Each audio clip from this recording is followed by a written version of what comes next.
Bonsoir les amis de GS4. Alors ce soir, on continue le voyage du Petit Prince. Nous en sommes au chapitre 16.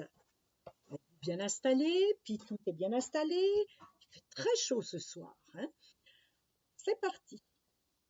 La 7e planète fut donc la Terre. La Terre n'est pas une planète quelconque. On y compte 111 rois, en n'oubliant pas bien sûr les autres rois. 7000 géographes, 900 000 businessmen, 7,5 millions d'ivrognes, 311 millions de vaniteux, c'est-à-dire environ 2 milliards de grandes personnes.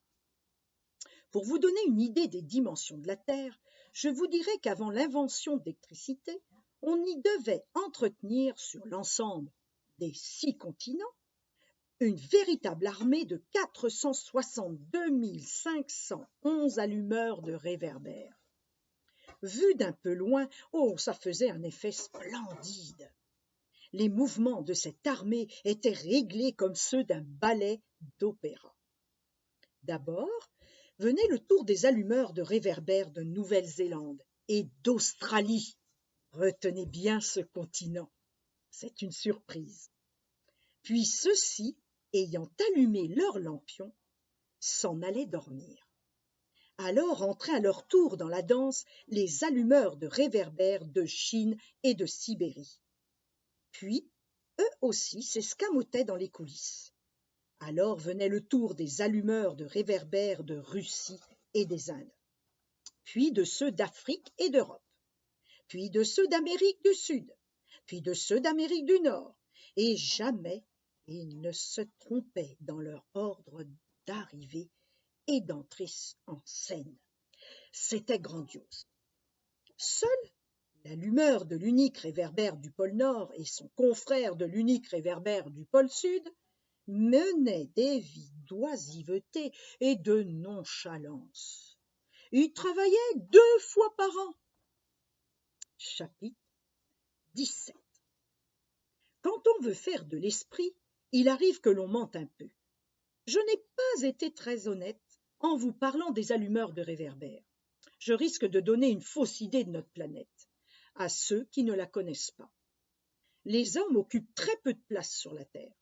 Si les 2 milliards d'habitants qui peuplent la Terre se tenaient debout et un peu serrés comme pour un meeting, ils logeraient aisément sur une place publique de 20 000 de long sur 20 000 de large. On pourrait entasser l'humanité sans le moindre petit îlot du Pacifique. Les grandes personnes, bien sûr, ne vous croiront pas. Elles s'imaginent tenir beaucoup de place. Elles se voient importantes comme des baobabs. Vous leur conseillerez donc de faire le calcul. Elles adorent les chiffres, ça leur plaira. Mais ne perdez pas votre temps. C'est inutile. Vous avez confiance en moi. Le petit prince, une fois sur terre, fut donc bien surpris de ne voir personne. Il avait déjà peur de s'être trompé de planète quand un anneau couleur de lune remua dans le sable.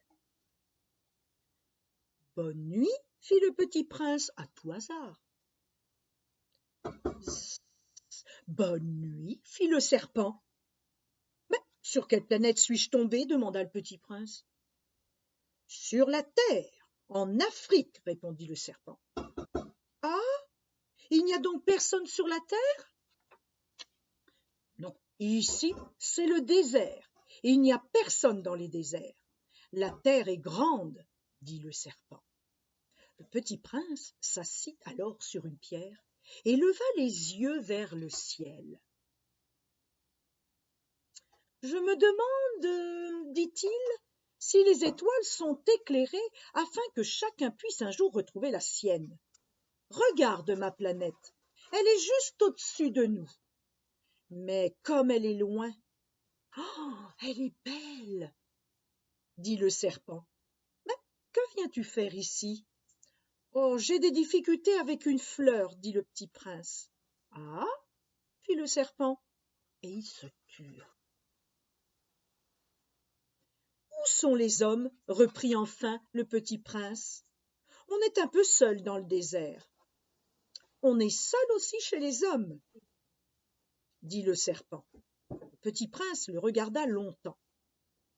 Tu es une drôle de bête, lui dit-il enfin, mince comme un doigt. Mais je suis plus puissant que le doigt d'un roi, dit le serpent. Le petit prince eut un sourire. Tu n'es pas bien puissant, tu n'as même pas de pattes, tu ne peux même pas voyager.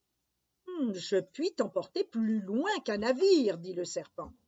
Il s'enroula autour de la cheville du petit prince, comme un bracelet d'or. Celui que je touche, je le rends à la terre dont il est sorti, dit-il encore. Mais tu es pur, petit homme, et tu viens d'une étoile. Le petit prince ne répondit rien.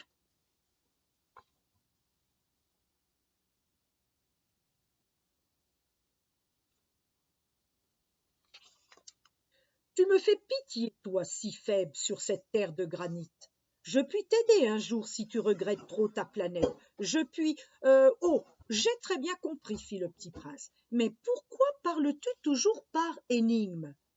Je les résous toutes, dit le serpent. Et ils se turent. Chapitre 18. Le petit prince traversa le désert et ne rencontra qu'une fleur. Une fleur à 3 pétales. Une fleur de rien du tout. Bonjour, dit le petit prince. Bonjour, dit la fleur. Où sont les hommes? Demanda poliment le petit prince. La fleur un jour avait vu passer une caravane. Les hommes? Il en existe, je crois, 6 ou 7. Je les ai aperçus il y a des années. Mais on ne sait jamais où les trouver. Le vent les promène.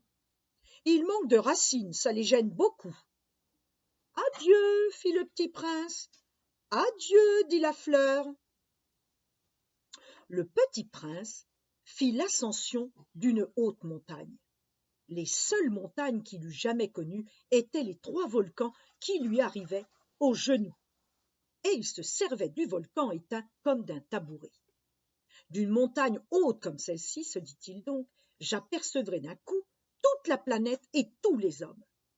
Mais il s'aperçut rien que des aiguilles de roc bien aiguisées. Bonjour, dit-il à tout hasard. Bonjour, bonjour, bonjour, bonjour, répondit l'écho. Qui êtes-vous? Dit le petit prince. Qui êtes-vous? Qui êtes-vous? Qui êtes-vous? Qui êtes-vous? Répondit l'écho. Soyez mes amis, je suis seul, dit-il. Je suis seul, je suis seul, je suis seul, répondit l'écho.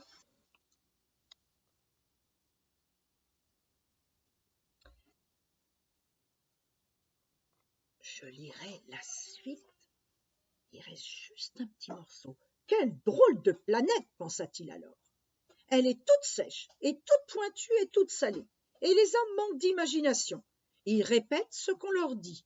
Chez moi, j'avais une fleur, elle parlait toujours la première. La voici.